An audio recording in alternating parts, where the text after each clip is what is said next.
Okay, this is my 12th video in coverage of Kouri Richins' trial in Utah. And I have something to say to defense attorney Nestor for a minute. I cover a lot of trials on here. I see a lot of courtroom antics. I see a lot of different prosecution and defense strategies. And I've never, ever found that you win over a jury by disrespecting the dead. I think trying to build this case around all of these horrible things that Eric did in his life, like, 20 years ago, he may have taken pain pills in high school. Oh, he might be gay. Like, he was sexting with a male friend. Like, these kinds of things, like all these things that she's alluding to, I don't know if she's trying to convince the jury that A, he was a bad dude who maybe we don't care that he's gone. B, that he lived a reckless life, a reckless, wild child, paint outside the lines type of life, and he probably just did this to himself, and we should all just accept that. Or I don't know what she's trying to do, but it's ugly, and it's disrespectful, and he's not here to defend himself.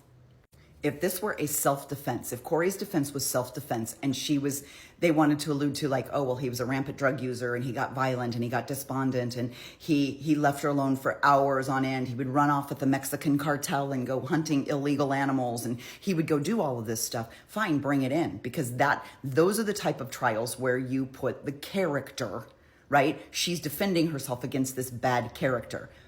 He's not on trial here. He's the victim.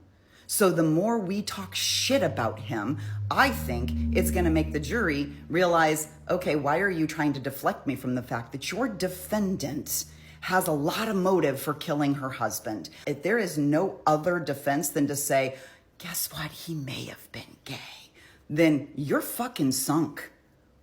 Okay, sorry, I had to go off on that rant for a minute. But anyway, I need to talk about two witnesses. One is the private investigator, Todd Gabler, and then the other one is Detective O'Driscoll. So let me just start with Gabler. Gabler's the guy with the neck brace, and he spent like the better part of 2 days on the stand. And there is this interesting, because this is a tale of two witnesses. I saw one thing, but I watched other videos, and I read the transcripts, and I'm thinking, okay, yeah, that kind of affirmed what I thought. But there were other people that had a different side of this. So we all know that Gabler was a little testy on the stand, right? Which we all love. We're like, we love this guy. He stands up for himself. He's shutting down the defense attorney. He's kind of curt with her. When she would say something, he'd be like, nope, that has nothing to do with it. And he was good to say when she starts to bring in all this evidence that has nothing to do with anything. He's like, that doesn't have anything to do with me. That has nothing to do with what I was investigating, has nothing to do with that. This is what's interesting, is there's two different ways to take his testimony. Some people are saying that he was testy with her because what she was doing was trying to basically allude to the fact that he was an interloper, that he'd inserted himself into the investigation on behalf of the family. That's what he was paid to do, that he'd inserted himself. And in doing so, he was kind of meddling, right? Like he was touching things. He may have disturbed evidence. He may have contaminated things. The chain of custody got messed up. Like there might have been things that he was doing that were impeding the investigation. So that was another person's take. My take was different. My take was he was investigating, doing a separate investigation, and then he was actually having to give stuff to the police because he was finding stuff that the police weren't finding. And so I thought the defense attorney was trying to land at the police are incompetent, and thank God you were there, because they wouldn't have half of this evidence if you didn't provide it to them. And the police are incompetent is a thread that gets pulled through every single trial. Whatever side you're on, there is always a conversation about, did the police do everything 100% accurate? And I will tell you, no, the police don't ever do everything 100% accurate. There's always missed evidence. There's always a conversation that wasn't held. There was always something that wasn't recorded. There was always something happened along the way. I get wildly upset when it's police officers who willfully do it wrong. Like in Karen Reed, they knew they were doing wrong and they did it anyway because they were self-serving. But I can accept the fact that not every police officer is infallible, and sometimes mistakes get made, evidence gets overlooked, they forget to talk to a witness. I think if there were mistakes made in this case, it was mistakes. It wasn't intentional. I think these people did the best they could. However, I do want to talk about O'Driscoll. I think the people who are defending Kouri Richins, the people that think she's innocent, feel like they got a really big win out of this yesterday. And I think they got some licks in. I will say that. I don't think O'Driscoll handled this well. And I think they got some licks in because the facts are what the facts are. I don't think that O'Driscoll, having this been his first lead investigator gig, I don't think he did 100% of what he was supposed to do. Now he says on the stand that thing I made fun of, like, I get it. They have to start at a starting point. So he's like, there was one of three things. Eric did it to himself intentionally. Eric did it to himself accidentally. Or Kouri did this to him. Yes. We got to start from the beginning. It's very minor, but here we go.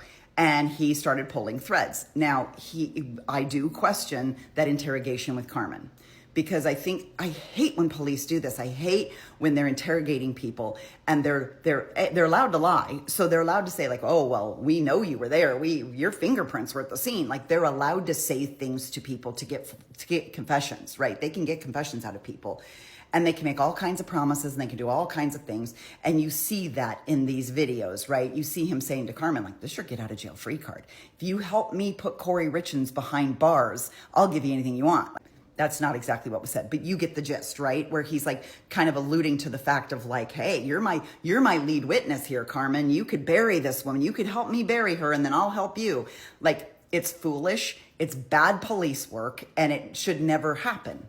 There was one thing that I find really, really interesting is that the defense got him to admit on the stand that there was a third time that Kouri bought drugs, or there's evidence of Kouri buying drugs from Carmen.